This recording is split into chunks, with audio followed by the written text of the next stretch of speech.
Puji nama Tuhan, Shalom. Nah, hari ini kita akan mendengarkan kebenaran firman Tuhan dalam kitab 2 Tesalonika 5 ayat yang ke-16 sampai yang ke-18. Saya akan bacakan untuk kita semua. Bersukacitalah senantiasa, tetaplah berdoa, mengucap syukurlah dalam segala hal, sebab itulah yang dikehendaki Allah di dalam Kristus Yesus bagi kamu. Ya, saudara yang terkasih dalam nama Tuhan, hari ini firman Tuhan saya beri judul adalah yang dikehendaki Tuhan dalamku. Yang dikehendaki Tuhan di dalamku. Nah, saudara yang terkasih dalam nama Tuhan, seringkali kita tidak mengerti apa yang menjadi kehendak Tuhan dalam kehidupan kita. Kita tidak mengerti dan kita tidak tahu arah kemana kita akan melangkah. Karena apa? Karena kita tidak mengerti kehendak Allah. Nah, hari ini kita akan belajar ada 3 hal yang Tuhan mau, yang Tuhan kehendaki di dalam kehidupan kita. Nah, apa saja dia?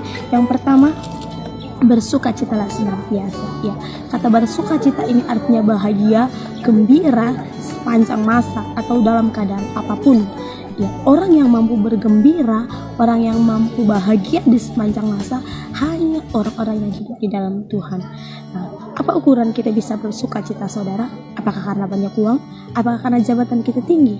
Atau karena kita lagi senang-senang? Atau karena kita sehat? Nah, itu tidak menjamin kita bersukacita. Nah, sekalipun kita banyak uang, tidak menentukan kita sukacita atau tidak. Nah, tapi sukacita ditentukan ketika kita ada di dalam Tuhan. Dalam hal apapun, baik susah, baik senang, sakit atau sedih, disitulah kita mampu bersukacita karena kita bersama dengan Tuhan. Amin. Nah, poin yang kedua, apa yang Tuhan mau, yaitu tetaplah berdoa. Nah, tetaplah artinya ini terus menerus sepanjang waktu, artinya tanpa henti. Tuhan mau kita berdoa. Doa seringkali diibaratkan sebagai nafas hidup orang percaya. Nah, orang yang tidak berdoa sama dengan orang yang tidak bernafas. Orang yang tidak bernafas sama hakikatnya dengan orang mati. Jadi ketika kita merasa kita adalah orang yang hidup secara rohani, kita merasa kita orang Kristen yang percaya kepada Tuhan, maka yang Tuhan mau adalah tetaplah berdoa, menjalin komunikasi dengan Tuhan, hubungan dengan Tuhan. Bagaimana kita bisa mengerti kehendak Tuhan kalau kita tidak pernah ada komunikasi dengan Tuhan? Jadi hari ini yang Tuhan mau, mari bangun hubungan yang intim dengan Tuhan, bangun komunikasi yang dengan Tuhan, bangun rasa kekeluargaan kita dengan Tuhan.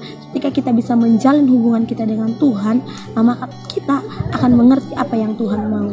Dengan cara apa? Berdoa, karena berdoa adalah alat komunikasi untuk kita bisa menyampaikan isi hati kita, dan Tuhan menyampaikan isi hatinya kepada kita. Amin. Nah, poin yang ketiga yaitu mengucap syukurlah dalam segala hal. Ya, mengucap syukur ini hanya bisa dilakukan ketika kita bersukacita dan ketika kita mempunyai hubungan dengan Tuhan.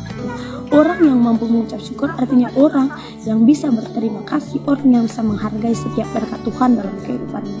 Banyak hari-hari ini orang tidak pernah merasa puas dengan apa yang dia miliki, sehingga membatasinya untuk mengucap syukur kepada Tuhan. Dia merasa hidupnya tidak diberkati Tuhan, dia merasa hidupnya kekurangan, padahal sebenarnya bukan hidupnya yang kekurangan, tetapi dia yang tidak mampu mengucap syukur kepada Tuhan. Oleh karena itu, saudara, inilah yang menjadi kehendak Tuhan. Ketika kita tahu apa yang menjadi kehendak Tuhan, mari kita lakukan. Marilah kita tetap senantiasa bersukacita, kita tetaplah berdoa, dan kita tetap mengucap syukur dalam segala hal.